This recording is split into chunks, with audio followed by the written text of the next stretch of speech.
Introducción. El mensaje se divide siempre en tres partes. Tenemos la introducción, el desarrollo y también la conclusión. Pero para poder empezar a ver es la introducción.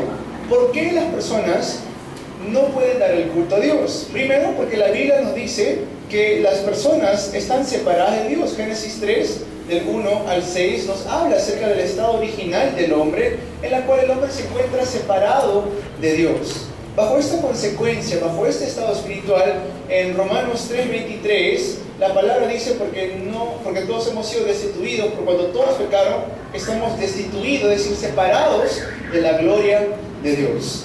En Romanos 3:10 también dice la palabra que no hay justo ni aún uno. Y como consecuencia de esto, las personas viven atrapadas y dominadas por un ser llamado el diablo. Juan 8:44 dice de esta manera. Dice, vosotros sois de vuestro padre el diablo y los deseos de vuestro padre queréis hacer. ¿Por qué? Porque él ha sido homicida desde el principio. ¿De qué principio habla? Génesis 3, del 1 al 6. Génesis literalmente significa el principio. ¿Okay? Después dice que el corazón del ser humano, en Efesios 2, del 1 al 2, dice que estaba muerto. Y él os dio vida a vosotros cuando estabais muertos en vuestros delitos y pecados. En la cual también dice que nosotros anduvimos en otro tiempo, siguiendo la corriente de este mundo, conforme al príncipe de la potestad del aire. ¿Quién es ese príncipe de la potestad del aire? El diablo, Satanás. Hasta el día de hoy las personas no saben la importancia de dar el culto. ¿Por qué? Porque toman ligeramente el culto y están atrapados bajo estos problemas. Bajo el problema del estado espiritual de muerte, separación de dos delitos y pecados. Están bajo los problemas mentales, las aflicciones mentales. En Marcos 5, del 8 al 10, dice esto. También es por eso que Jesús lo dice. En Mateo 11, 28, dice, venid a mí todos los que estáis trabajados y cargados, y yo os haré descansar. La persona separada de Dios no entiende por qué tiene que darle el culto a Dios. ¿Por qué? Porque está separado de Dios, mas sin embargo, ellos están siendo afligidos constantemente. Hoy en el campo, mientras que estábamos predicando, le pude compartir a un muchacho que se llama Wilmer y le pregunté, le dije, ¿dónde está tu espíritu? ¿Crees que tu espíritu tiene vida o está muerto? Y me respondió sinceramente, me dijo, mi espíritu está muerto. Está muerto mi espíritu. Sinceramente me respondió, ¿no? Una persona de repente que no hubiera sido sincera me dijo, no, yo tengo vida, yo me gozo en tal cosa, pero él sinceramente me dijo, mi espíritu está muerto. Y es ahí cuando le pude compartir un momento acerca de la bendición que es tener y ser un hijo de Dios. Bajo esta aflicción, los hombres y las mujeres viven bajo constantes problemas físicos. Hechos 8, del 4 al 8, dice que había cojos, paralíticos y endemoniados. Pero cuando entra el Evangelio a esa región, dice que hubo gran gozo en aquella ciudad. Lo triste de esto es que en Hebreos 9:27 dice que está establecido que el hombre muera una sola vez y después el juicio. Y una vez que el hombre muere, va a ir ante un juicio y como consecuencia va a ser juzgado. Y si no tiene un abogado, ¿qué pasa cuando no tiene un abogado? ¿Cierto? Ya saben ustedes. ¿Nuestro abogado quién es? Cristo. Éxodo 20 del 4 al 5 nos dice que, bueno, fuera que esto queda ahí conmigo, que ya no quiero saber nada de Dios. Esto es un compromiso que no me parece interesante nada a mí, y ahí no me queda todo cuando yo muera. No es cierto. Yo voy a dar una herencia espiritual a mis siguientes generaciones. Éxodo 20 del 4 al 5 lo dice así. Dice, y visitaré la maldad de los que me aborrecen hasta la tercera y cuarta generación. Entonces, esta es la razón por la cual hoy en día muchos no creyentes no saben la importancia del culto a Dios, no saben ni siquiera qué significa Cristo.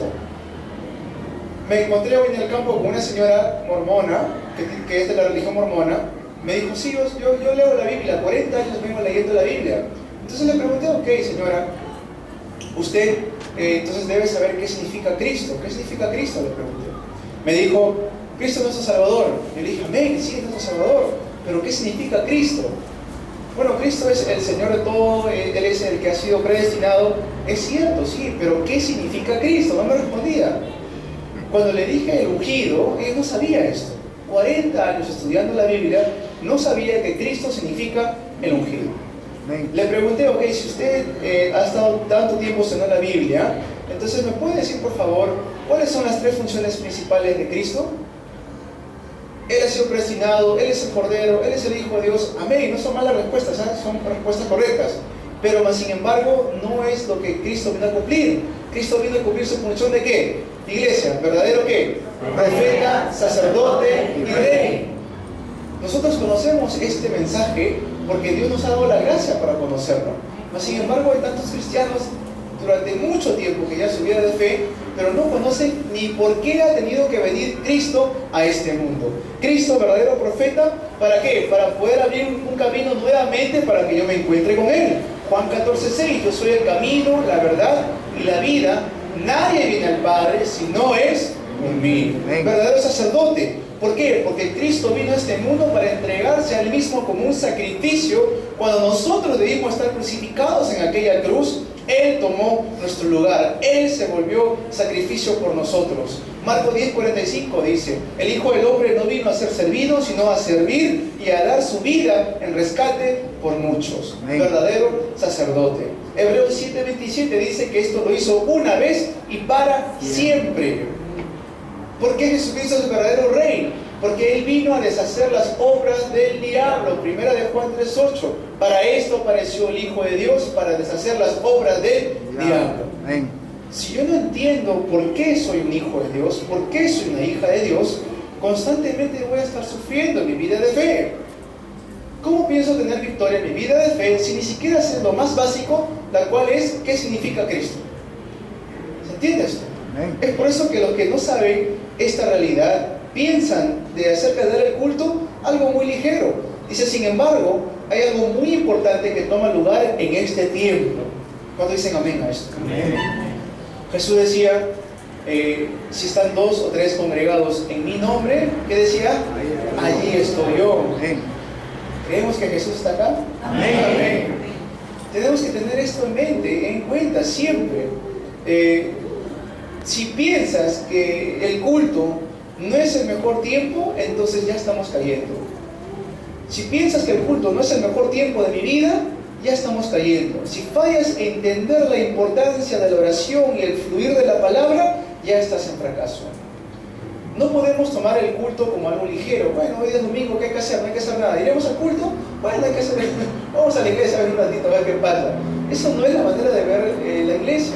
Les comentaba hace unas cuantas semanas, no vengan a la iglesia por decir, pobrecito el pastor va a estar solo, por si acaso. Eso no es la manera correcta de venir a la iglesia. ¿Por qué uno viene a la iglesia? Para dar el culto a Dios.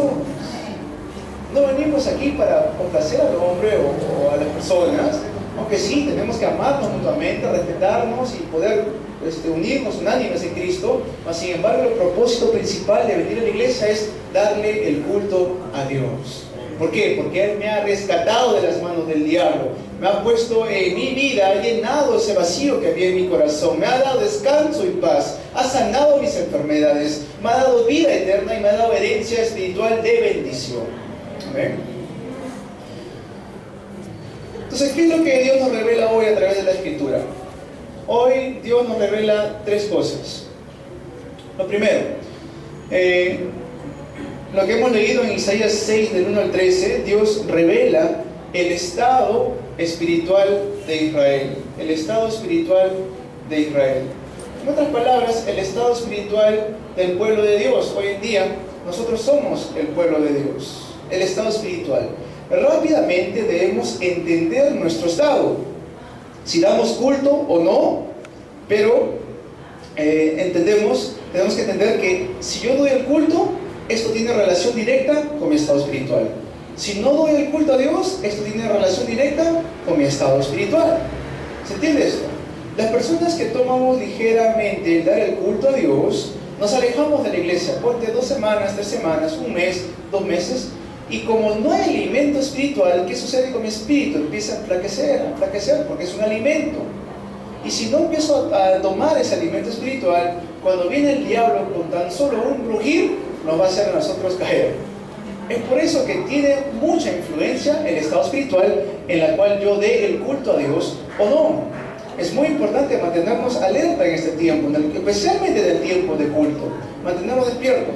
Siempre lo bromeo. Si ven que su hermano está acá dormido, métele un codazo. Buenos días, hermano. Dios revela el estado espiritual de Israel. Tengamos en mente esto. No estamos aquí para escuchar el sermón del pastor, ¿ok? Estamos aquí para escuchar la voz de Dios. No me vean a mí. Yo sé que algunos pensarán que joven el pastor. Sí, soy joven. Pero a la vez no estoy aquí para transmitir experiencia. No estoy aquí para transmitir esto. Estoy aquí para transmitir la palabra de Dios. ¿Amén? Eso veamos. ¿Qué es lo que Dios me está hablando el día de hoy? ¿Qué es lo que Dios me está diciendo en este momento? Como dijo Juan Calvino, tenemos que confirmar la palabra de Dios. ¿Amén? Entonces, lo segundo que revela era la destrucción eminente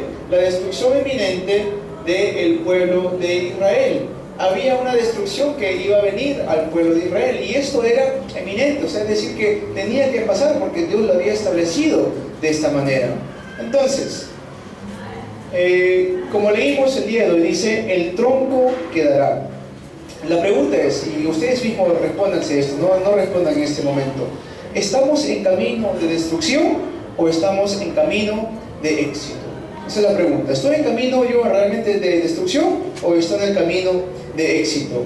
No importa qué sufrimiento esté pasando, puede que aún con tanto sufrimiento yo puedo estar en el camino de victoria. No importa qué tantas cosas materiales tengas, qué tanta felicidad mundana tengas, aún así puedes estar en el camino de fracaso. ¿Se entiende esto? No importa qué tantas aflicciones fuertes pueda estar pasando, aún así puedo estar en el camino de victoria. No importa qué tantas cosas buenas tenga, aún así el hombre puede estar en camino de destrucción o de fracaso. Lo tercero es que revela acerca del conocimiento. Lo tercero que vimos es que revela acerca del conocimiento. Acerca de este conocimiento, ¿qué habla? Hay dos tipos de conocimiento. El primero es el conocimiento relativo. ¿Qué significa este conocimiento relativo? El conocimiento relativo es algo que yo conozco y que también la otra persona puede que no conozca, o algo que yo no conozco y la otra persona sí conoce. Como por ejemplo, estamos estudiando coreano, ¿no es cierto? Estamos estudiando coreano los días miércoles y viernes aquí en la iglesia. Ahora, hay personas que saben muy bien el coreano y tienen una habilidad, un don para los idiomas, como hay personas que no. Eso es el conocimiento relativo. Hay personas que son muy buenos para el lenguaje, muy buenos para las matemáticas, pero son todo lo contrario para la historia, todo lo contrario para la geometría, lo que sea. Ese es el conocimiento relativo. Pero el día de hoy Dios no nos está hablando acerca de un conocimiento relativo. Hoy Dios nos está hablando acerca del conocimiento absoluto. El conocimiento absoluto.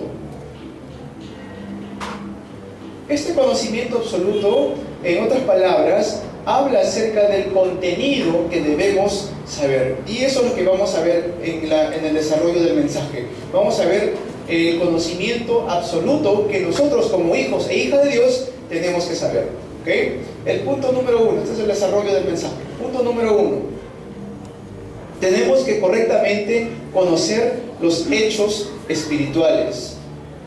Tenemos que correctamente conocer los hechos espirituales. El hecho de que la gente está atrapada por estos problemas espirituales, eso es un hecho espiritual. El hecho de que el día de hoy, estando sentado aquí dando el culto a Dios, voy a recibir la mayor bendición, eso es un hecho espiritual. ¿Cuántos dicen amén a esto? Debemos conocer la realidad, hechos, la verdad, para pararnos más adelante también nosotros como líderes. Si yo llego a conocer la realidad espiritual, ¿saben lo que va a suceder? Voy a poder detener los desastres en mi familia, en mi sociedad y en mi nación. ¿Saben la obra tremenda que es esa? Poder parar una destrucción. Es más fuerte que la destrucción que sucedió con los huaicos, que sucedió acá, en Perú. Si usted le dijera, usted tiene la oportunidad de parar estos desastres, ¿lo haría o no lo haría? 2 hermanos lo harían. Gloria a Dios que 2 hermanos que se pararían los desastres naturales. ¿Lo pararía o no lo pararía? Sí. ¿Cuánto más tendríamos que nosotros detener los desastres naturales, los desastres peor que los naturales, los desastres espirituales que van a venir a nuestra generación si no conocemos los hechos espirituales. Primero, dice ahí, hasta ahora los israelitas conocieron el Evangelio, mas sin embargo, lo que no podían hacer era gozarlo. No podían gozar el Evangelio los israelitas. Tenían mucho conocimiento, sabían acerca del Mesías, sabían acerca de los 10 mandamientos, sabían acerca de todas las tradiciones que tenían que cumplir, sabían acerca de todas las leyes sanitarias, las leyes de poder guardar la comida, todo esto, dietética le dicen, sabían todo eso muy bien, mas sin embargo, no podían gozar del Evangelio. Hoy en día, ¿cuántos cristianos estamos así? Conocemos mucho la Biblia. Sí, yo sé mucho, muchos años he estudiado la Biblia, mas sin embargo, no podemos gozar del Evangelio. Mas sin embargo, estamos sufriendo cuando viene un problema. Mas sin embargo, estamos afligidos cuando viene algún problema, algún evento en mi vida. ¿Por qué? Porque no estoy aprendiendo a gozar en el Evangelio. Se ha vuelto puro conocimiento nada más. Y no hay el lado de realmente gozar el Evangelio en mi vida. Ese era el estado espiritual de Israel. La palabra de Dios tiene que llegar a entrar a nuestros niños, tiene que llegar a entrar a los remanentes. Si es cierto, a la generación mayor, adulta, es un poco más difícil, pero a nuestros remanentes, si desde ahora, desde pequeños, empezamos a predicar el Evangelio, ¿cuántas obras se van a levantar mediante ellos? ¿Cuántas obras? Si tan solo con nosotros que tenemos un poco de conocimiento del Evangelio, tenemos un poco de tiempo a tenernos en el Evangelio, ya se están levantando obras. ¿Cuánto más mediante nuestros preciosos remanentes que tenemos? Amén. ¿Cuántos no quisiéramos tener un colegio en el cual se educa a los remanentes con evangelio, con palabra, con oración, con evangelismo? Un evangelio donde no se les está enseñando idolatría. Un evangelio de donde más importancia le da al lado espiritual que al ámbito de conocimiento. Es importante, no me malinterpreten, es importante tener el conocimiento, pero más importante es el lado espiritual. ¿Amén? 2. La razón por la que mayor destrucción vendrá es porque la generación adulta, nosotros tenemos esto, tenemos grabado, tenemos enraizado y tenemos una naturaleza incorrecta. Por eso, el día de hoy, en la palabra, tenemos que ver que esto es un hecho espiritual. Yo tengo grabado cosas en mí que son incorrectas. Yo tengo enraizado cosas en mí que no son del Evangelio. Y por lo tanto, crea en mí una naturaleza incorrecta. ¿Qué es lo que tenemos grabado en nuestro corazón? Egocentrismo, materialismo y el éxito incorrecto. Que no puedo hacer nada si no tengo dinero. Ese es un pensamiento incorrecto. Ese es el pensamiento que se ha grabado a nosotros. Mas, sin embargo, ¿qué dice Pablo, en Filipenses 4:13? Todo lo puedo en Cristo que me fortalece. ¿Ahí acaso dice todo lo puedo con el dinero que tengo? No dice eso, dice todo lo puedo en Cristo que me fortalece. Cambiar, quebrantar todo lo que se ha grabado incorrectamente en mí, todo lo que se ha enraizado incorrectamente en mí, mi naturaleza incorrecta. A veces escucho a los hermanos que dicen, por si acaso en esta iglesia no. Los hermanos que dicen, no, yo soy así, así me han conocido, así voy a morir. Es como una ley que han establecido. ¿No? ¿Eso qué es? Es el pensamiento incorrecto de decir, yo ya soy así de renegón, yo ya soy así de directo, ya la gente me conoce. Eso es lo grabado, enraizado en la naturaleza incorrecta.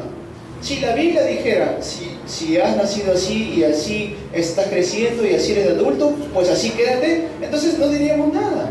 Pero más sin embargo, ¿qué nos dice Jesús? Que cambiemos todo esto. Ahí me dicen amén. Amén.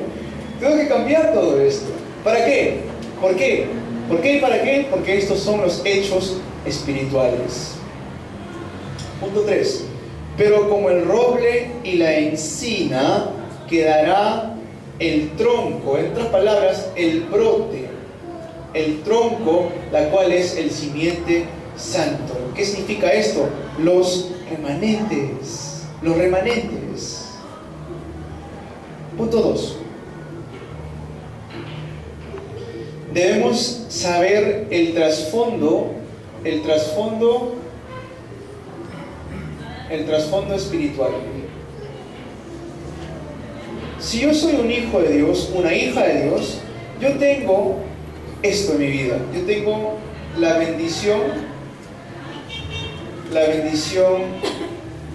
del trono. Si yo soy un hijo de Dios, una hija de Dios, ¿qué es lo que yo tengo? La bendición del trono. Dios habló acerca de ese trasfondo espiritual. El día que gocemos de la bendición del trono, vamos a ver el cumplimiento de la palabra de Dios. Lo digo de nuevo, el día que yo empiezo a gozar de la bendición del trono, voy a empezar a ver el cumplimiento de la palabra de Dios. Amén. El día que empiezo a gozar de la bendición del trono, voy a empezar a ver el cumplimiento de la palabra de Dios. Amén. Es decir, eso es lo que el pastor hablaba de Génesis 3 y tanto, eso es lo que el pastor hablaba de Efesios 2, eso que el pastor hablaba acerca de Mateo 11, 28, que la gente está cansada y cargada, lo estoy confirmando en el campo. Eso realmente se está dando. ¿Eso qué es? Ya empiezo a gozar el Evangelio y empiezo a confirmar la palabra de Dios en el campo. ¿Amén? Eso es lo que tenemos que llegar a hacer el día de hoy.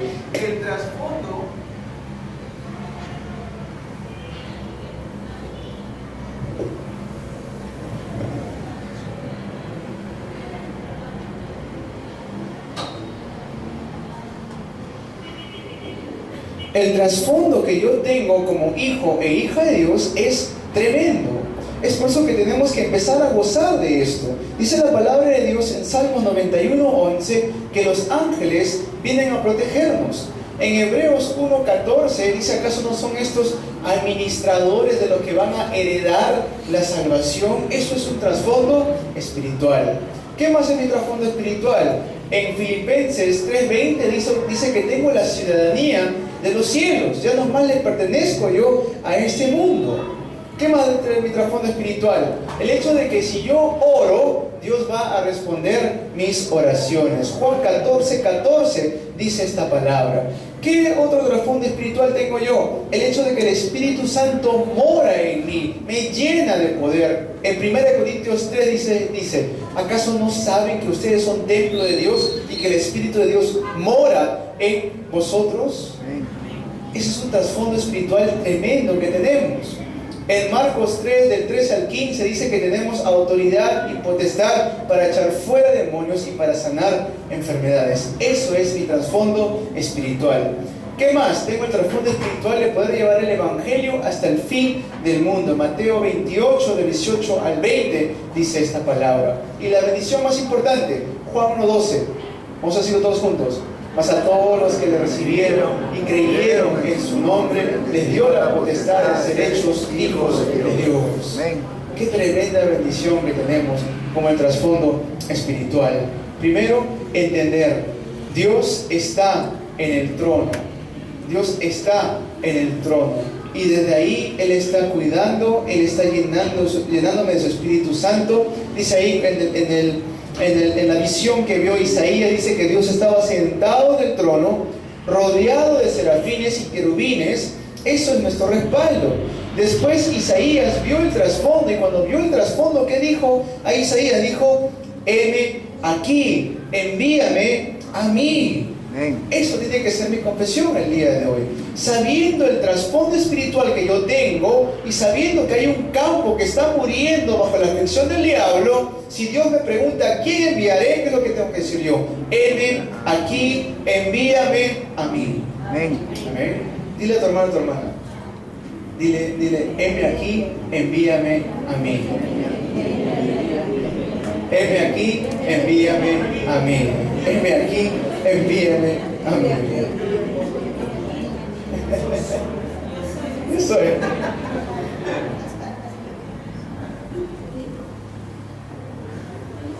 ¿Dónde estoy yo espiritualmente? Si el día de hoy, le vuelvo a repetir, si el día de hoy hemos venido con estado de ánimo de repente un poco bajo, con estado de ánimo de repente no tan bueno, en la cual estoy escuchando la palabra, pastor, estoy escuchando pero no lo entiendo, lo escucho pero no lo entiendo. Oremos, amén, oremos. porque es ahí donde el diablo va a querer atacar. El pastor Liu comentaba en un tiempo, cuando él era asistente pastor, él estaba tan ocupado sirviendo al pastor, sirviendo a la iglesia, sirviendo a los hermanos, estaba muy ocupado que cuando llegaba el tiempo del culto no podía sentarse a escuchar, porque se sentaba un minuto y vuelto lo llamaban, se sentaba otra vez, vuelto lo llamaban nuevamente. Entonces lo que él comenzó a hacer es, empezó a orar: Señor, que pueda darte el culto concentradamente, que pueda darte el culto el día de hoy sin ninguna interrupción. Y poco a poco, cuando empezó a hacer esa oración, empezó a cumplirse en su vida el que empezó a dar el culto a Dios sin ninguna interrupción, sin ninguna manera de poder que le interrumpa. ¿Por qué le digo esto? Porque si venimos al culto con nuestro estado espiritual bajo, o sea, es decir, con estado espiritual desanimado, lo que va a suceder es que no voy a recibir fuerza de la palabra de Dios. Estamos aquí para recibir fuerza de la palabra de Dios. ¿Dicen esto amén? Amén. Entonces, si yo estoy con la palabra de Dios y estoy aquí para recibir fuerza, no puedo distraerme con diferentes cosas. No puedo estar mi pensamiento pensando en la casa, en el trabajo, en los amigos, porque ese no es el momento. El momento ahora de concentrarnos en la palabra de Dios. Aquí lo dice: ¿dónde estoy yo espiritualmente? Aunque esté en mi trabajo, estudio o bajo persecución, dependiendo de mi trasfondo espiritual, todo va a cambiar. Si yo sé quién es mi respaldo, todo va a cambiar. Así como David, cuando se enfrentó ante Goliat, él sabía quién era su trasfondo, sabía su trasfondo. A Goliat le dice: tú vienes a mí con espada, lanza y jabalina, mas yo vengo ante ti en el nombre de Jehová de los ejércitos. Sabía su trasfondo, lo conocía muy bien, así como lo vio Isaías el día de hoy. También Pablo. ¿Qué significa esto del trasfondo espiritual? Pablo era uno de los misioneros que sale en la iglesia primitiva, pero también era uno de los 12 apóstoles, en la cual fue utilizado tremendamente por Dios. Y en el proceso que él empezaba a predicar el evangelio, hubo tiempos donde Pablo fue a la cárcel. ¿Por qué? Por predicar el evangelio. ¿Okay? No fue a la cárcel porque había robado, porque había hecho algo malo, se había peleado, no. ¿Cuál era su delito de Pablo? Haber predicado el evangelio. Pero como Pablo tenía su trasfondo espiritual y sabía quién estaba protegiéndolo a él, aquel que está sentado en el trono, sabía esto. Dicen algunos teólogos, dice, no es que Pablo estaba encarcelado, sino que la cárcel estaba encarcelado en Pablo, dice.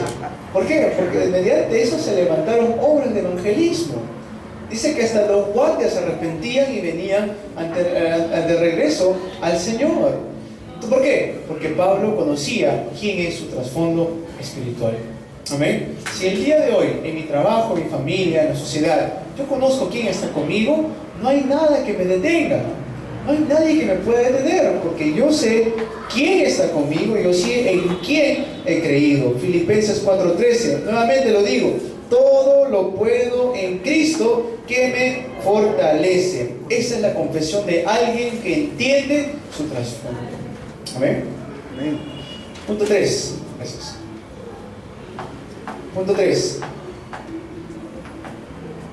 Vamos a entender nuestra comisión espiritual.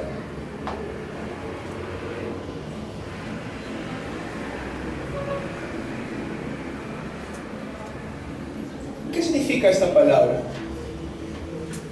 Remanentes. ¿Por qué le enfatizamos tanto? Esta palabra remanentes significa los que quedaron. ¿Qué significa? Los que quedan o los que quedaron. Eso significa remanentes. En otras palabras, a veces lo toman de esta manera: los que sobran, ¿sí? Los que sobran. Los remanentes es así el significado, los que sobran. Pero si es este significado, ¿por qué es que Dios lo menciona en la Biblia? Porque aunque el mundo nos vea como sobra, ante los ojos de Dios, nosotros somos los que nos vamos a levantar para resplandecer la gloria de Jehová. Amén. Aunque el mundo nos vea así. A veces Pablo decía, para el mundo la predicación del Evangelio es locura. Algunos nos dicen, nuestra familia misma nos dicen, tanto vas a la iglesia, ¿qué tanto pierdes tu tiempo? ¿Qué tanto haces allá? Gastando tu plata, tu pasaje, no tu tiempo. Cuando puedes ir al parque un rato a jugar, ¿no? ¿Les han dicho eso o no? Sí, a mí me lo han dicho muchas veces. Sí, porque tengo familia que no es creyente. Tan jovencito, ¿y qué haces? Mejor estudia otra cosa, me dijeron cuando recién empecé a estudiar para ser pastor. Mas, sin embargo, Dios me dio entendimiento de remanente. Yo soy un remanente. Aunque para el mundo seamos la sobra, los que quedamos, para los ojos de Dios, vamos a ser aquellos que van a resplandecer la gloria de Jehová. Amén.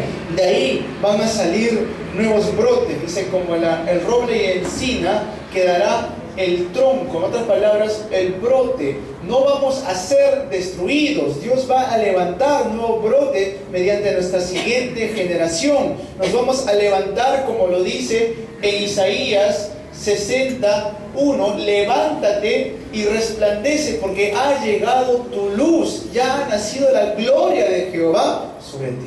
Amén. Eso es un remanente.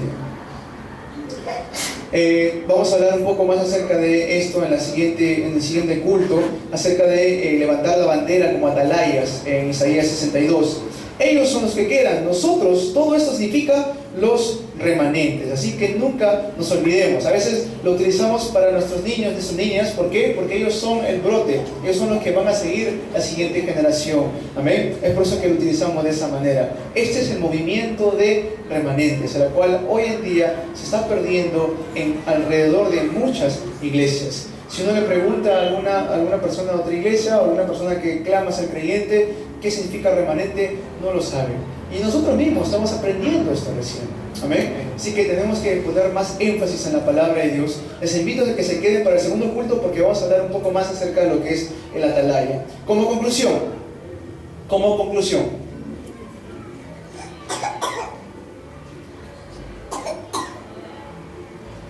Isaías 7:14. Y la Virgen concebirá y dará luz a un hijo, y le pondrán por nombre Emmanuel, la cual traducido significa Dios con nosotros. Emmanuel, gocemos de esta bendición el día a día en mi vida. Sujétate a la comisión espiritual. Cuando oremos, dile: Señor, ayúdanos a levantarnos como una iglesia que solo lleva a cabo el movimiento de evangelismo. Señor, ayúdanos a levantarnos como una iglesia que solamente predica el Evangelio. Hasta el día de hoy, Dios está conmigo, está contigo, está obrando en nuestras vidas. Está cumpliendo su palabra, llevando a cabo su ministerio de la salvación y respondiendo a mis oraciones. Emmanuel. Cuando José fue vendido como esclavo, como esclavo y fue puesto en la cárcel como prisionero, ¿saben lo que él gozaba? Emmanuel. ¿Qué gozaba? Dios está conmigo. Entonces el día de hoy les animo a que hagamos esto: una resolución de fe. ¿Saben lo que es esto? Una resolución de fe. Antiguamente quizás hemos hecho las resoluciones incorrectas del fin de año, ¿no? ¿Se acuerdan de la resolución de fin de año? A partir del 1 de enero voy a empezar a hacer dieta. A partir del 1 de enero voy a conseguir un trabajo. A partir del 1 de enero voy a ahorrar. Voy a limpiar mi cuarto. Esas resoluciones que hemos hecho anteriormente. Hoy vamos a hacer algo diferente. Vamos a tomar una resolución de fe en el Evangelio. ¿Amén? ¿Qué resolución? Dios permite que verdaderamente te dé el culto. Dios permite que verdaderamente te dé el culto. ¿Por qué el culto? Si restauramos el culto en nuestras vidas, restauramos todo. Amén. Si restauramos el culto en nuestras vidas, vamos a restaurar todo. Si perdemos el culto, van a ver cómo va a ir quebrantándose ciertas áreas de su vida. No pierdan el culto nunca, así sea difícil, así los tiempos sean difíciles, así haya dificultades, así haya momentos de crisis. No nunca perdamos el culto. Amén. Hoy me llamó por la mañana una hermana diciéndome: pastor, usted sabe que a mí me gustaría estar ahí dando el culto, pero lamentablemente hoy amaneció delicada del cuerpo, así que les pido oración, por favor. Yo conozco a esta hermana, ustedes me conocen también. Sí, ella es una hermana que está donde sea, que ella quiere escuchar palabras, pero el día de hoy no puede porque está delicada. Entonces me puedo pensar, es una persona que ha entendido el culto.